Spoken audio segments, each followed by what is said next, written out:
에베소서 2장 19절로 20절 말씀입니다. 그러므로 이제 너희는 더 이상 낯선 자와 외국인이 아니요 오히려 성도들과 더불어 동료 시민이며 하나님의 집안에 속한 자들이고 사도들과 대언자들의 기초 위에 세워진 자들인데 예수 그리스도께서 친히 으뜸 모퉁이 돌이시니라. 아멘. 감사합니다. 자리에 앉아주시고요. 하나님의 놀라운 역사하심으로 대구에 이제 코너스톤 침례교회가 세워졌습니다. 그리고 오늘 이렇게 코너스톤 침례교회 첫 예배로 함께 모이게 됐고요. 사실 이 교회가 세워지기까지 정말로 일단은 하나님께서 다 하신 거고요.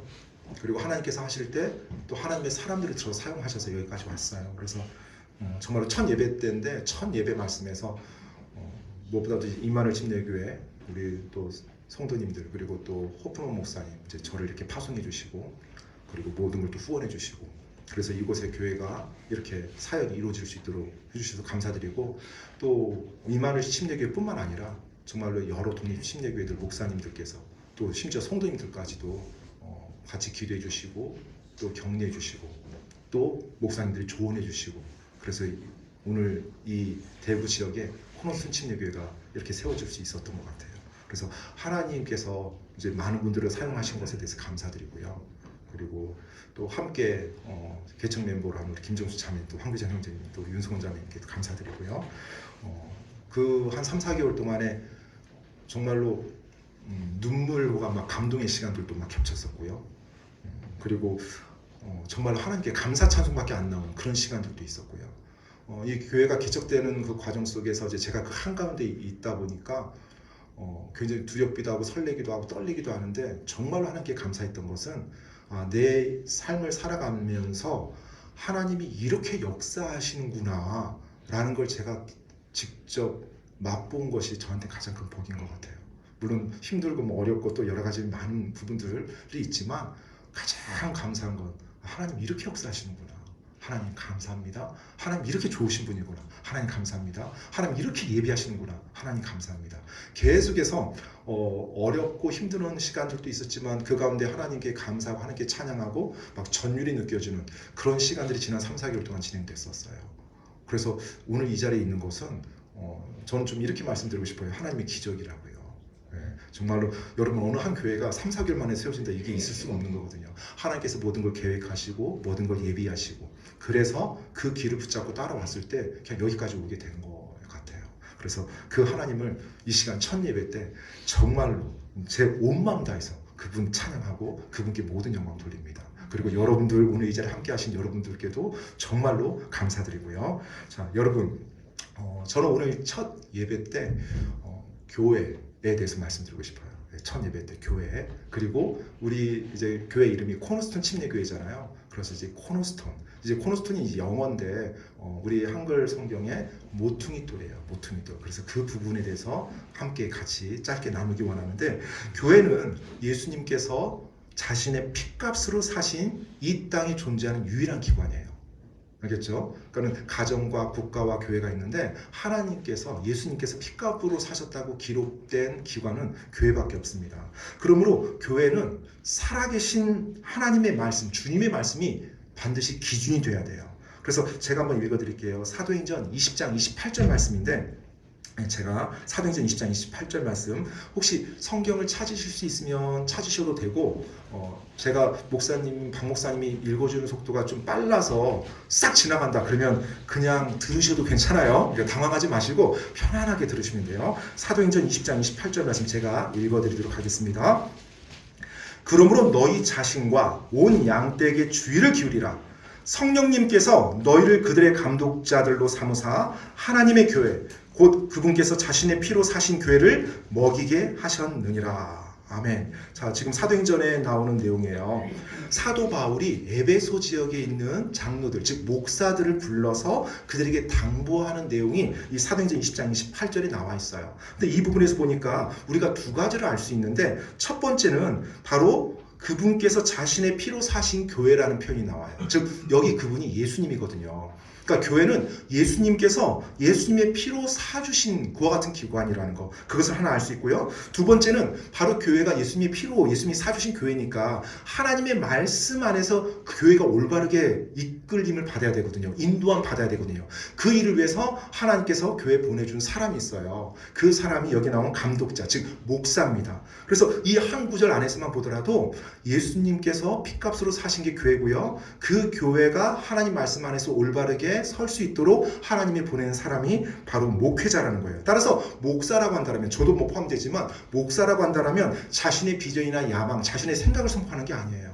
반드시 하나님의 진리인 하나님의 말씀을 선포하고 하나님의 말씀을 성도들에게 올바르게 풀어서 설명해 주므로 그 하나님의 말씀에 따라서 형제자매들이, 성도님들이 살아갈 수 있도록 그렇게 인도해 주고, 또 목사로서 그와 같은 삶을 보여야 되는 것이 목사입니다. 그래서 정말로 이 코너스톤 침례교회 주님이 세워주셨는데, 이 설교단에서 하나님의 말씀만, 그리고 하나님의 생각과 하나님의 마음과 하나님의 뜻만 전달되기를 저는 간절히 원하고요. 일단 제가 지금 이 시작하는 이 마음이 죽을 때까지 변치 않을 걸 이 시간 여기서 다짐합니다. 그래서 내 자신은 항상 낮아지고 내 자신은 드러나지 아니하고 하나님의 말씀만, 진리만이 영광받는 그런 교회가 되길 간절히 원하고, 교회라면 마땅히 그렇게 돼야 되고요. 그래서 여러분, 이 교회의 주인은 예수님이라는 거 우리가 반드시 기억해야 돼요. 목사가 교회의 주인은 아닙니다. 물론 하나님이 권위를 주셔서 이끌어가는 여러 가지 부분에서 결정하도록 하지만 궁극적으로 교회의 소유주는 목사가 아니에요. 그리고 여기 계신 성도님들도 아니에요. 예수님이에요. 그래서 반드시 예수님의 말씀대로 교회가 운영되어지고 이끌림을 받아야 됩니다. 그래서 여러분, 마태복음 16장 18절 말씀 제가 한번 읽어드리겠습니다. 마태복음 16장 18절 말씀이에요. 다 찾았으면 제가 읽어드리겠습니다. 마태복음 16장 18절 말씀. 또 내가 내게 이르노니 너는 베드로라. 이 반석 위에 내가 내 교회를 세우리니 지옥의 문들이 그것을 이기지 못하리라. 아멘. 자, 여기서도 예수님께서 뭐라고 말씀하셨어요? 내가 내 교회를 세우리라 라고 말씀하셨어요. 누구 교회요?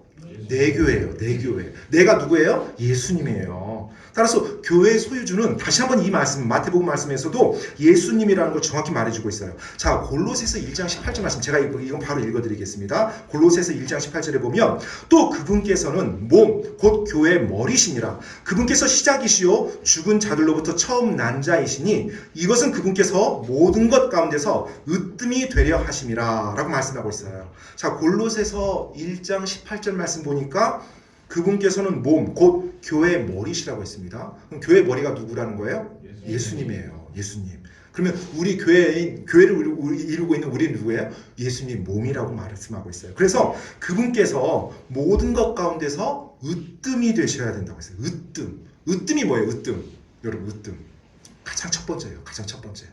알겠죠? 그러니까 우리들의 삶에서, 믿는 자들의 삶에서, 그리고 교회에서 예수님이 반드시 으뜸이 되어야 된다는 거예요. 근데 이 으뜸이 된다는 말은 바로 예수님이 우리의 모든 것에 있어서, 교회의 모든 것에 있어서 가장 존귀하시고 그리고 가장 높임을 받으셔야 된다는 거예요. 만약에 예수님이 아닌 다른 누군가가, 예수님이 아닌 다른 무언가가 가장 존귀하게 보여지고 가장 높임을 받는다고 한다면 지금 그 교회는 잘못된 길로 가고 있어요. 사실 정확히 말씀드리면 올바른 교회가 아니에요. 예수님이 아닌 다른 무언가가 가장 높임을 받는다면, 따라서 여러분, 보통 이단들을 구별할 때 가장 쉬운 특징이 그거예요.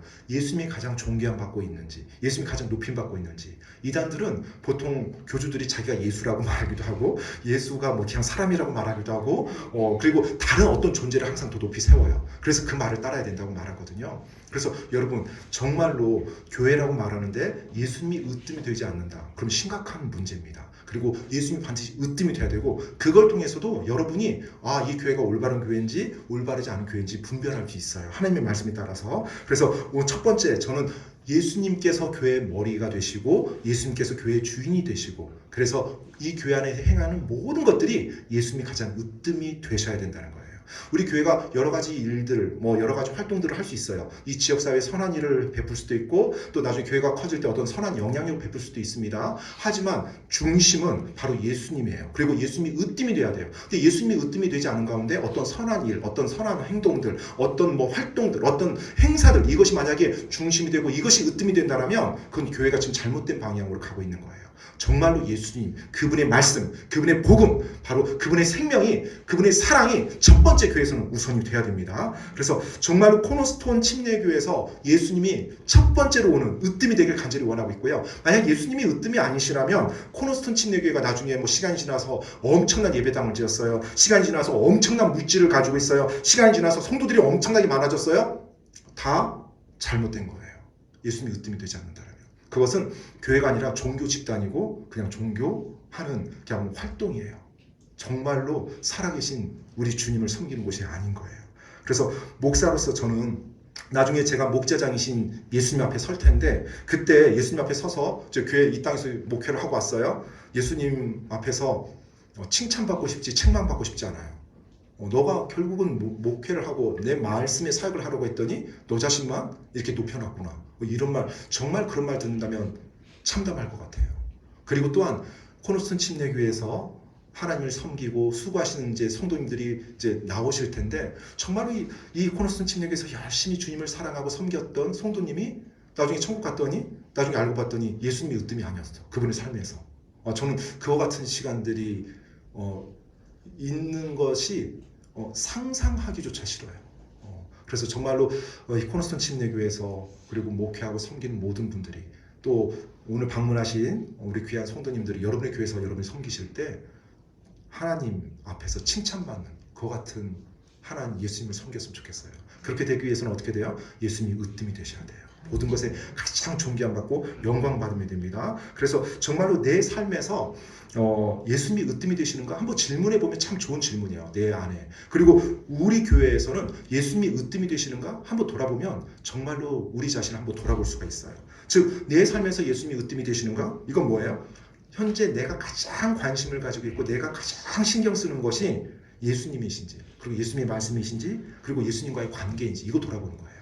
뭐라고요? 예수님이신지 예수님의 말씀이신지 그리고 그분과의 관계인지 내가 이것을 가장 관심 있게 그리고 가장 신경 쓰면서 하고 있는 건지 아니면 그것은 전부 다 한쪽에 제쳐놓고 그냥 지금 내가 하고자 하는 어떤 내 비전이나 내 야망이나 이런 것에만 내가 지금 휩쓸려서 살아가고 있는지 또 우리 교회가 가장 관심을 가지고 가장 신경 쓰는 것이 예수님이신지 주님의 말씀이신지 그리고 주님과의 관계인지 이걸 신경 써야 돼요. 만약 그것이 아니라 교회가 막 많은 일들을 해요. 많은 일을 하고 많은 물질을 모아서 뭔가를 막 섬기고 도와줘요. 그런데 예수님의 말씀, 예수님의 관계는 전혀 돌아보지 못한다면 이건 지금 문제가 있는 거거든요.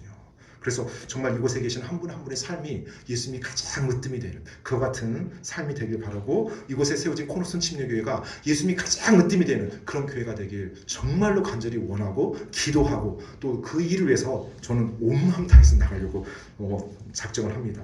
그래서 여러분 오늘 우리 교회 이름이 이제 이곳에 세워진 교회 이름이 코너스톤 침례교회입니다. 이 코너스톤 침례교회는 우리가 방금 본문 말씀을 읽었던 것처럼 에베소서 2장 20절에 나오는 말씀이에요. 그리고 또 이 코너스톤이란 말이 베드로전서 2장 6절에도 나와요. 앞에서 말씀드렸던 것처럼 코너스톤이라고 하는 것은 모퉁이돌이에요. 모퉁이돌. 이 모퉁이돌이 뭐냐면 건물을 지을 때 처음에 기초를 놔야 되잖아요. 기초를 놓을 때 첫 번째로 놓는 게 바로 모퉁이돌이거든요. 그래서 그 모퉁이돌이 있을 때 벽이 그 모퉁이돌을 기준으로 해서 지지대에서 세워져요.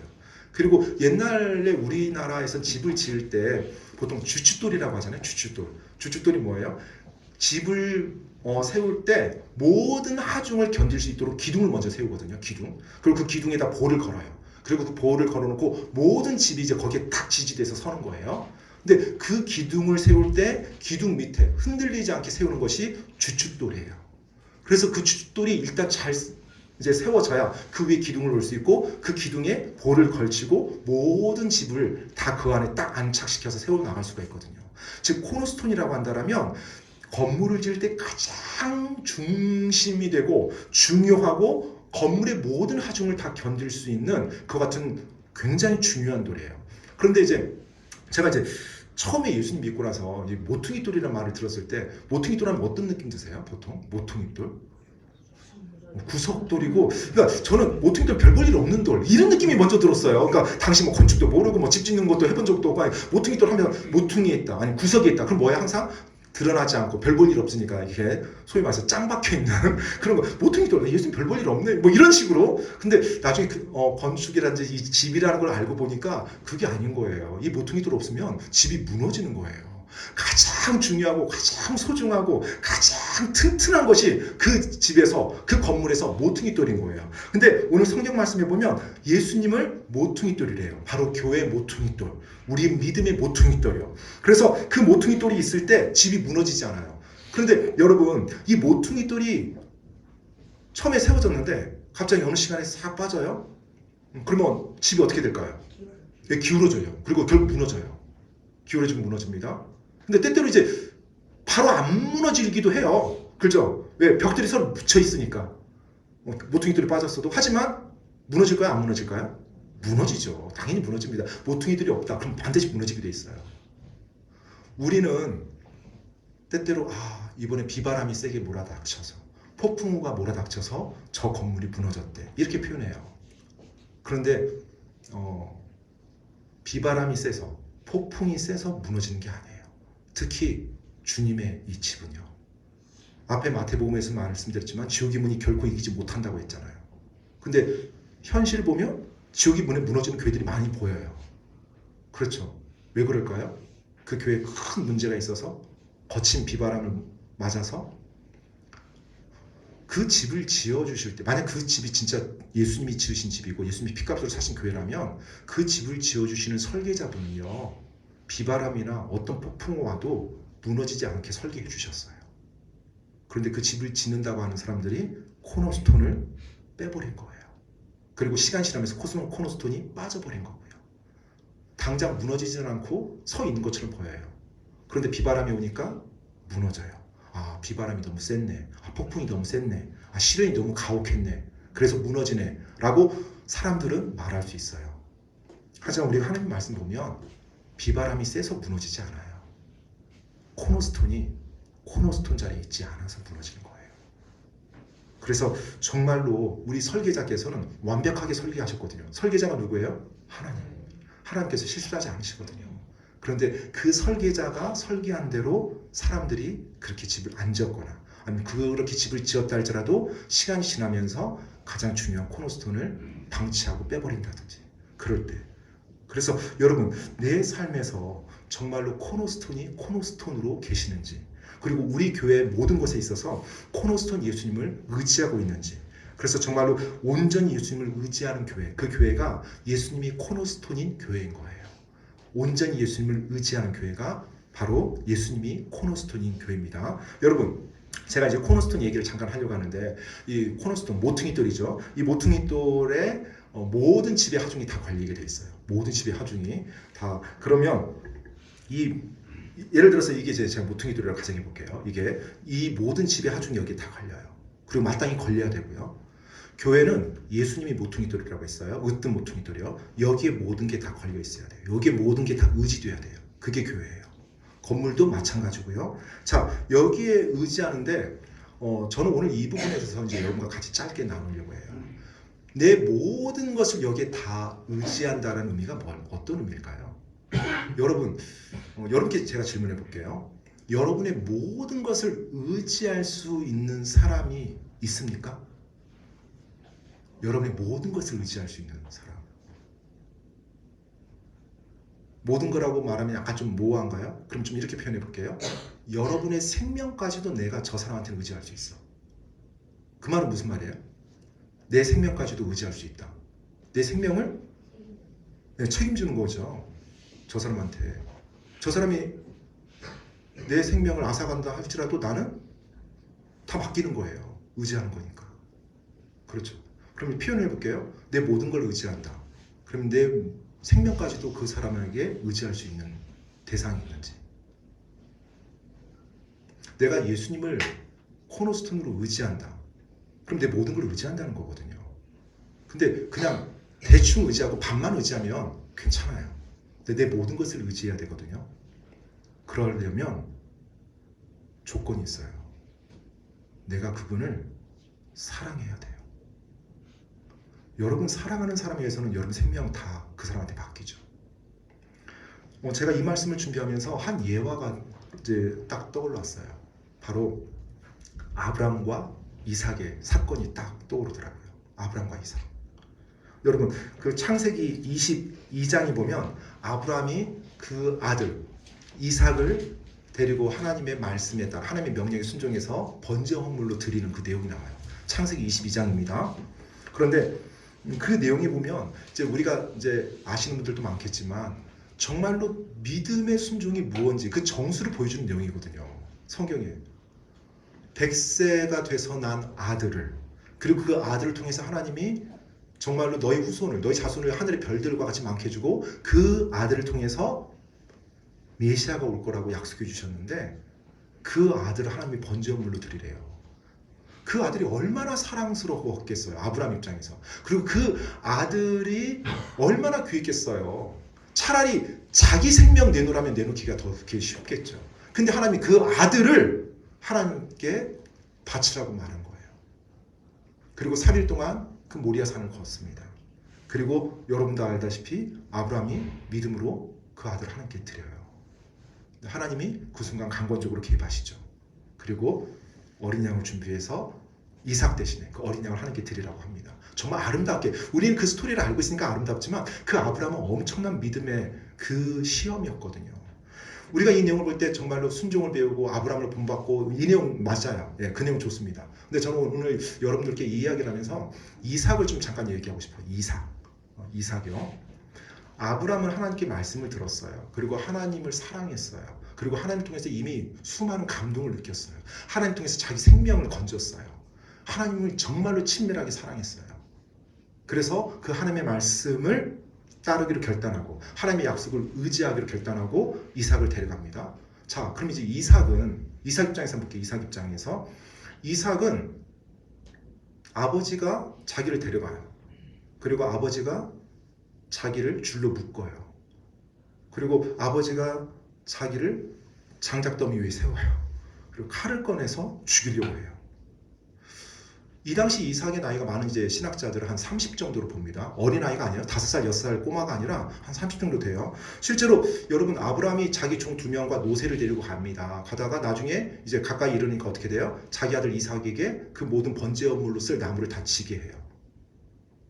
그 성경 말씀 제가 한번 읽어드릴게요. 창세기 22장 6절인데요. 창세기 22장 6절. 아브라함이 번제물에 쓸 나무를 취해 자기 아들 이삭에게 지게 한 뒤 자기는 불과 칼을 손에 들고 그들 두 사람이 함께 가더라. 자, 뭐라고요? 아브라함이 번제물에 쓸 나무를 취해 자기 아들 이삭에게 지게 했대요. 뭐 6살, 7살 꼬마한테 지게 못하죠. 그리고 번제물로 쓸 나무라고 했으니까 어느 정도 많을 것 같아요, 여러분. 번제물로 쓸 나무.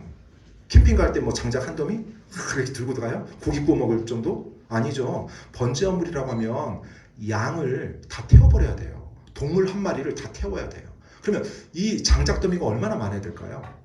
혹시 시골에서 살아보신 경험이 있으신 분, 뭘 한번 태워서 죽이면 이렇게 태워서 구워 먹는다. 동물 통째로 통구이를 한다.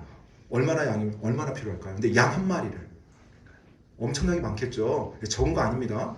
그러면 지게에다가 엄청난 그 나무를 더미를 메고 움직여야 돼요.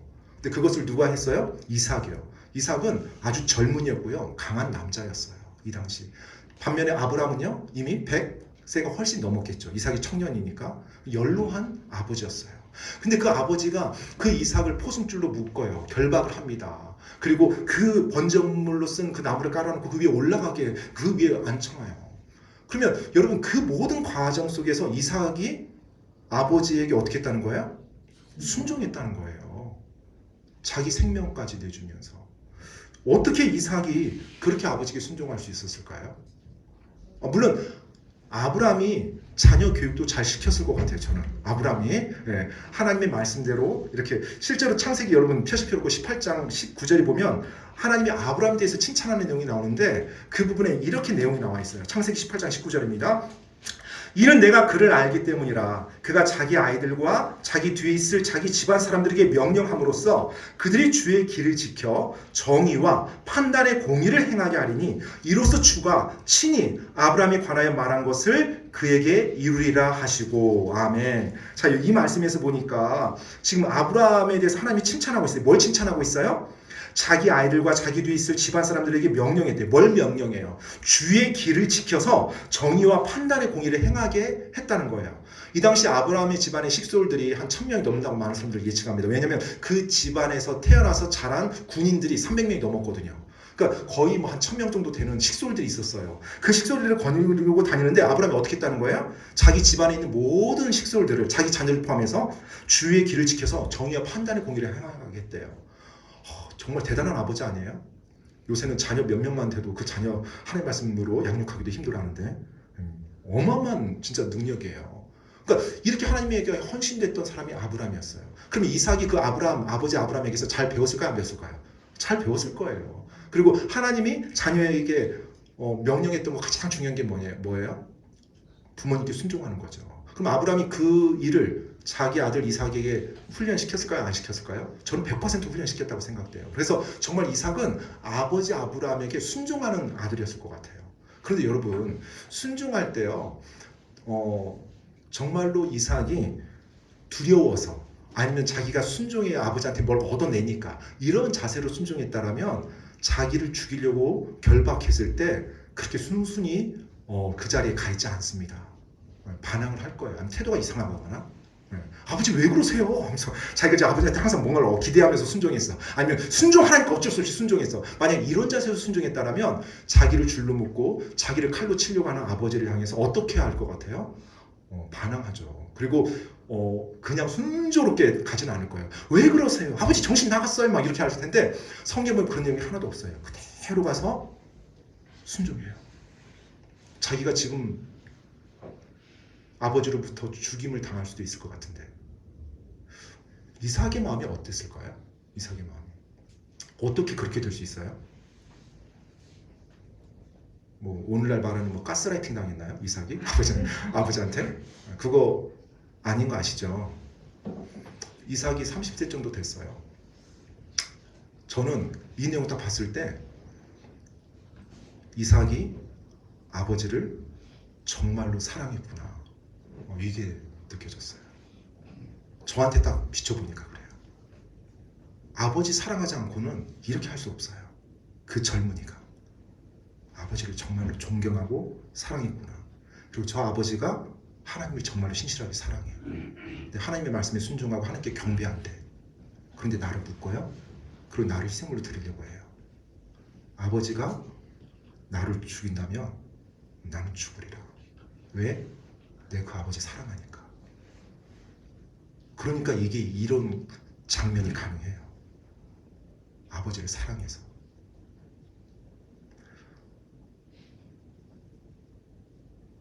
그 아버지를 사랑하니까 자기의 모든 것을 다 아버지 손에 맡길 수 있었어요. 자기의 모든 것을 아버지께 의지할 수 있었어요. 저는 이 장면에서 정말 너무 아름다운 거예요. 이삭은 아버지 아브라함에게 하나님의 말씀에 따라서 자신의 모든 것을 맡기고 아버지를 의지했어요. 그리고 아브라함은요, 그 순간 하늘 아버지를 사랑해서 하늘 아버지께 모든 걸 의지했어요. 두 사람 다. 그렇게 해서 그 광경이 벌어진 거예요. 자신의 모든 것을 다 의지한 그 사람. 그 사람을 사랑해서. 저는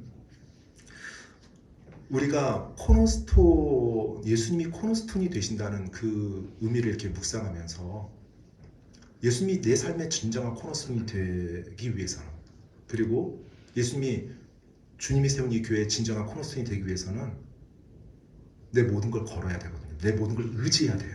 왜요? 코너스톤이잖아요. 여기에 모든 것을 의지하지 않으면 무너질 수밖에 없어요. 그리고 이것만 의지해야 되고요. 예수님만. 여기 의지해야 되는데 이걸 의지하는 게 내가 의지해야지. 내가 전능하시니까 될 거야. 이게 아닌 거예요. 이분을 내가 온 마음 다해 사랑할 때 내 모든 걸 의지할 수 있어요. 내가 사랑하지 않으면 내 모든 거 여기 의지 못해요. 내가 사랑하지 않으면 내 모든 거 여기 걸지 못해요. 그래서 내가 여기 거는 거예요. 사랑이에요. 그래서 성경에 보면 내가 하나님을, 주님을 사랑하는데 왜 사랑한다고 나와 있어요? 주님이 먼저 나를 사랑하셨기 때문에 내가 주님을 사랑하는 거예요. 뭐라고요? 주님이 먼저 나를 사랑하셨기 때문에 내가 주님을 사랑하는 거예요. 저는 사실 이 표현이 처음에 이해가 안 되고 너무 맹숭맹숭했어요. 이게 뭐야? 하나님이 나를 먼저 사랑하셨음이라 이 말이 그게 뭐야? 이런 생각이 들었는데 이렇게 쭉 이렇게 이제 하나님 말씀 안에서 이렇게 시간 지나면서 와 진짜 놀라운 말씀이구나 이 생각이 들어요. 주님이 나를 먼저 사랑하신 거예요. 근데 그 사랑을 깨닫기만 하잖아요. 알기만 하잖아요. 감동인 거예요. 감격이에요. 그래서 내가 내 모든 걸 내어주셔도 주어도 아깝지가 않은 거예요. 왜? 그 예수님이 나를 그토록 깊이 사랑해 주셨기 때문에.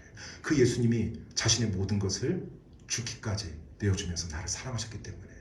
그래서 그 예수님이 그리고 지금도 나를 사랑하시기 때문에.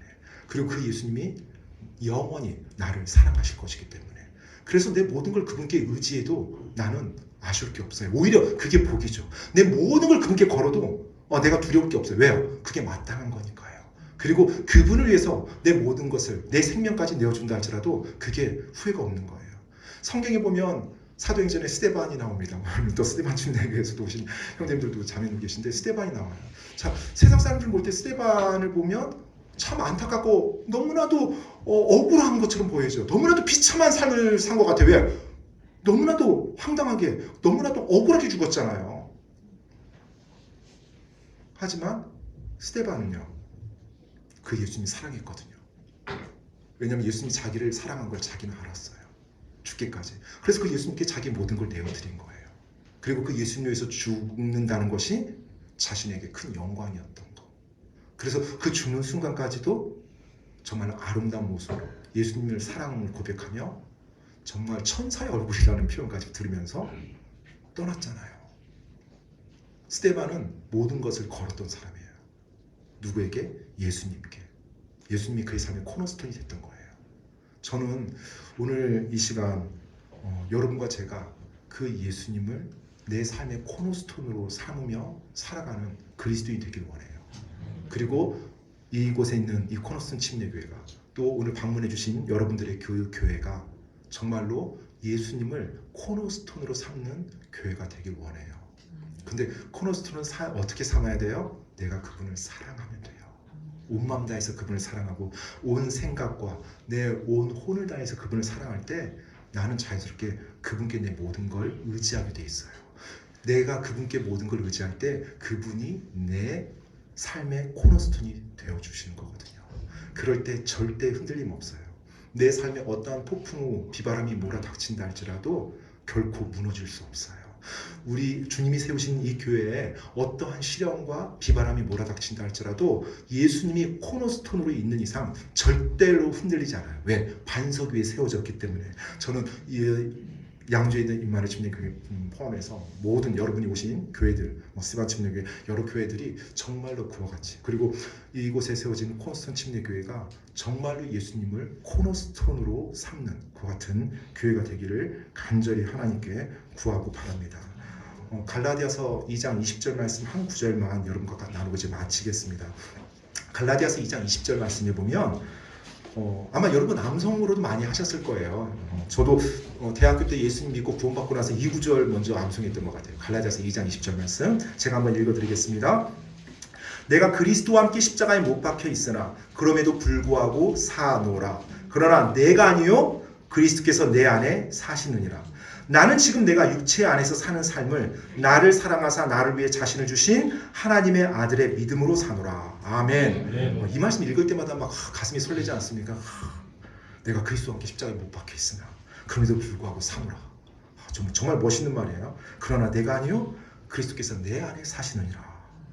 지금 내가 육체 안에 사는 삶은 나를 사랑하사 나를 위해 자신을 주신 하나님의 아들의 믿음으로 사노라.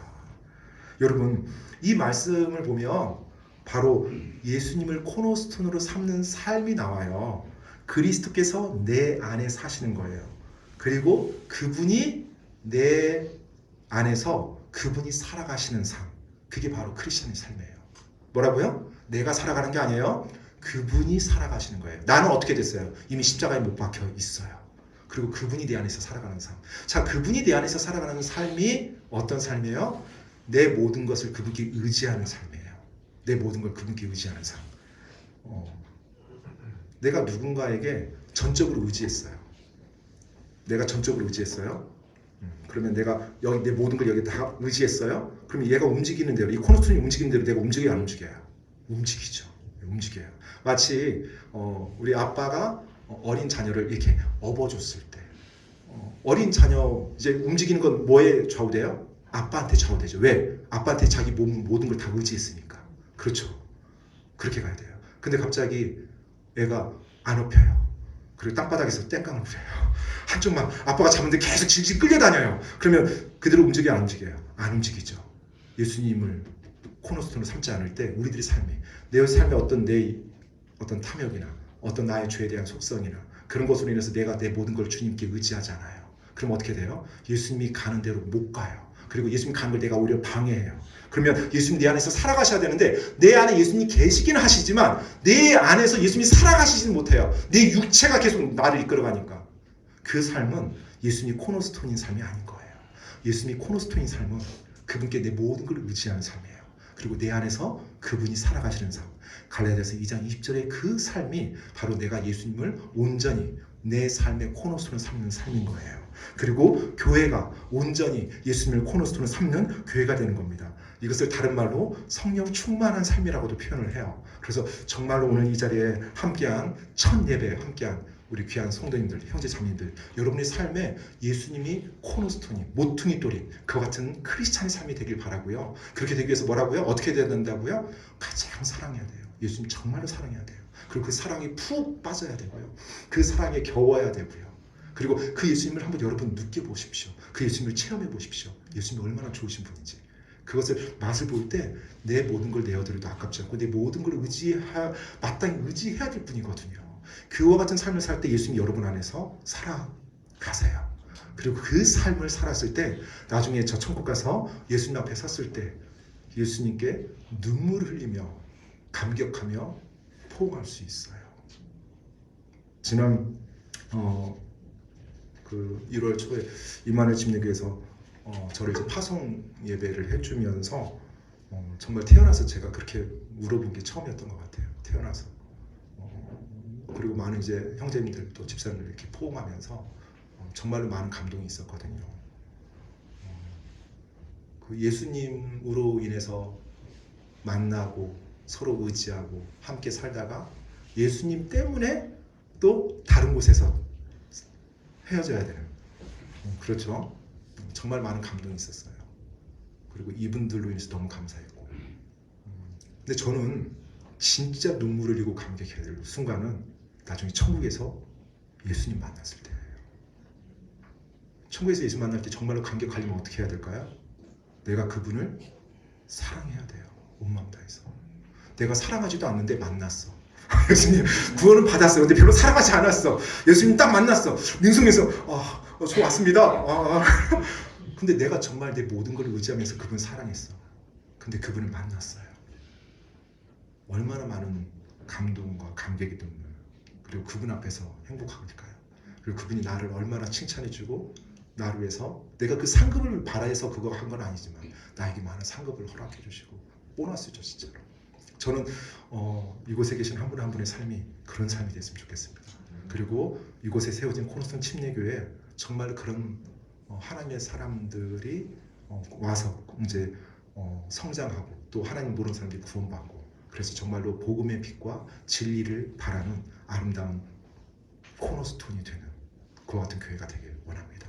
이 시간 기도하겠습니다.